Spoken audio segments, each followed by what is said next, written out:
In a sudden Alpine blizzard, a seasoned guide demonstrates a practical system for surviving extreme cold using layered clothing and measured breath.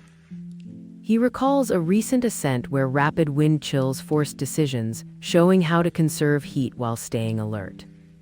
Viewers learn to build a compact microshelter from trekking poles and emergency blankets, tested against howling gusts.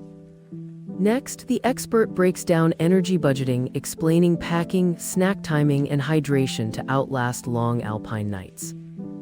The segment ends with a call to train regularly, practice with real gear, and respect warning signs before every expedition.